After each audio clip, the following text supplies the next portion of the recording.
Sir, आज के शुभ अवसर में क्या बोलेंगे लफंगावासी? मैं सबसे पहले भारत के चौथा स्तंभ आप जो मीडिया बंधु रेलवे माल गोदाम के श्रमिकों को आवाज़ को पूरे देश तक पहुंचाने का जो आप काम कर रहे हैं, इसके लिए मैं आपका हार्दिक स्वागत करता हूँ। आज हमारा लफंगा माल गोदाम में एक दिवसीय कार्यकर्ता कोशिश में लगे हुए हैं कि हमारा देश का आर्थिक किस तरह से हम कैपिटल इस देश को बनाएं। उसके लिए आप जानते हैं देश का सबसे बड़ा जो विभाग उद्योग है वो भारतीय रेल। भारतीय रेल का इस देश पर में बहुत बड़ा योगदान है और इस रेलवे में सबसे ज़्यादा अगर मुनाफा कोई देता है तो माल भाड़े से आती है। लगभग 68 से 70% जो सोर्स ऑफ रेवेन्यू है वो माल भाड़े से होता है।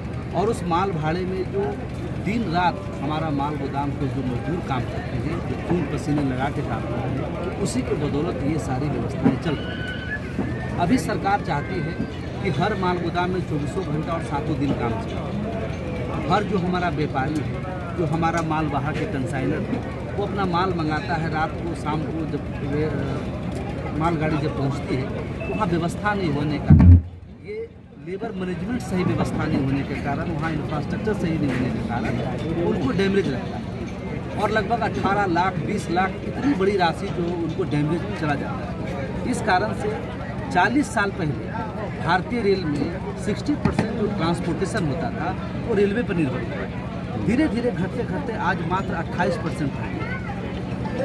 व्यापारी जो है रोड ट्रांसपोर्टेशन की तरफ मूव करें। सब व्यापारी चाहते हैं कि हमारा रेल द्वारा माल एक बार में माल की संख्या भी, माल का लोडिंग भी ज़्यादा आता है, सुरक्षित तरीके से भी आता है।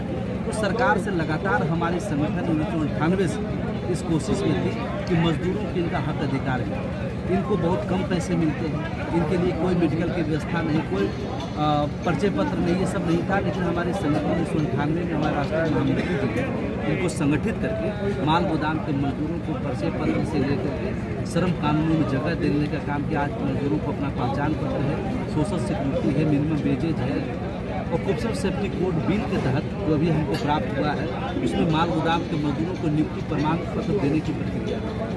अभी सरकार जो बनी है उनका 100 दिन के भीतर एजेंडा है कि श्रम कानूनों को देश में पूरी तरह से लागू करना है। श्रम कानून तो बन चुका है, राज्यसभा लोकसभा हर जगह से पास होकर राष्ट्रपति के मुहर लग करके हो चुका है, लेकिन कुछ स्टेट में कुछ समस्याएं थी, उसको भी दूर कर लिया गया है। और मुझे भरोसा है कि इसी सेशन में जो है वो श्रम कानून जो है पास होने का काम होगा। और हमारा ट्राई पार्टी की बैठक में जो 13 मांग, मजदूरों को समान काम समान वेतन, फीस रेट, बच्चों की शिक्षा की सुविधा, मेडिकल की फैसिलिटी, एरियल की व्यवस्था, तमाम जो हमारा मांग पारित हुआ था, वो इस सेशन के बाद जब ये कानून पूरी तरह से लागू हो जाएगा तो हमारे मजदूरों को हाथों तक पहुंचने का काम है।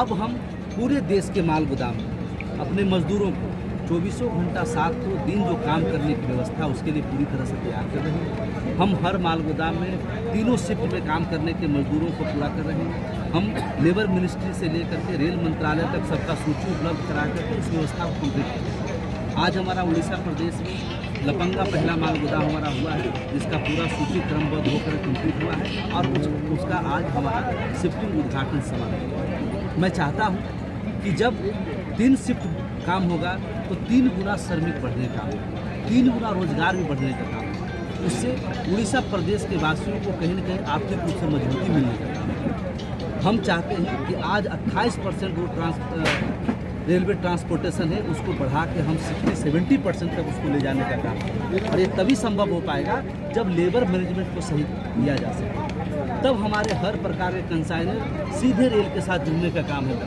वो रोड ट्रांसपोर्टेशन की तरफ है, अब रेलवे ट्रांसपोर्टेशन की तरफ आएंगे। मैं आपके माध्यम से भारत सरकार को, रेल मंत्रालय को और अपने सभी श्रमिक साथियों को विश्वास दिलाता हूँ कि इस देश को आगे बढ़ाने के लिए और रेलवे को मजबूत करने के लिए भारतीय रेलवे माल गोदाम श्रमिक संघ का एक मेंबर, माल गोदाम का एक मजदूर एकदम तैयार है और 24 घंटा 7 दिन काम करने की प्रक्रिया को हम लोग पूरी तरह से संपन्न करेंगे।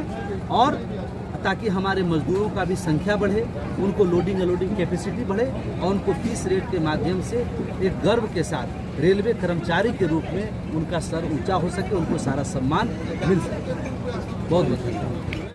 हक और अधिकार दिलाने के लिए जो संघर्ष उन्होंने जीवन भर किया है, आज वो घड़ी आ गई। रही है कि हम अपने वर्किंग प्लेस में जो है सिस्टम के हिसाब से धरातल पर लागू होने जा रहे हैं।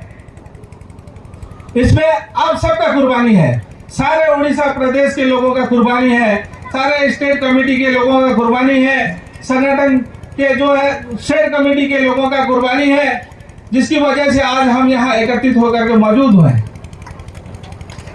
आप सबका इसी तरह धन्यवाद देना चाहता हूँ ताकि आगे चल के हम सुरखुरू से अपने काम को आगे बढ़ा सकें। संगठन के सारे नीति नियमों के बारे में हमारे चाणक्य जी जो अंशुमन बनर्जी हैं उन्होंने संक्षेप से कह चुके हैं और भी व्यक्त है। इसके साथ मैं आपको हमारे संगठन का एक स्लोगान देना चाहता हूँ। उस स्लोगान को मेरे साथ में सबको आवाज देना है।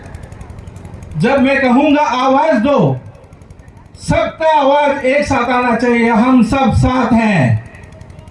रेडी? आवाज दो, आवाज दो, आवाज दो। अरुण कुमार पासवान, अरुण कुमार पासवान, मनोरंजन कुमार, मनोरंजन कुमार, मनोरंजन कुमार। हमारी एकता ही हमारी ताकत है। आज अगर हम टुकड़े टुकड़े में बटे तो न जाने कहां खो जाएंगे। अभी आज इसी वक्त से आप अहद उठाएं। आज मौका है सब एक साथ एक मुट्ठी में बन जाएं ताकि हिंदुस्तान का हर एक बूथ क्षेत्र में हमारा कब्जा होना चाहिए और हमारा हर एक मजदूर जो है उसको उसका अपना हक अधिकार मिलना चाहिए। इसके साथ ही मैं अपना वक्तव्य समाप्त करता हूं। जय हिंद, जय भारत।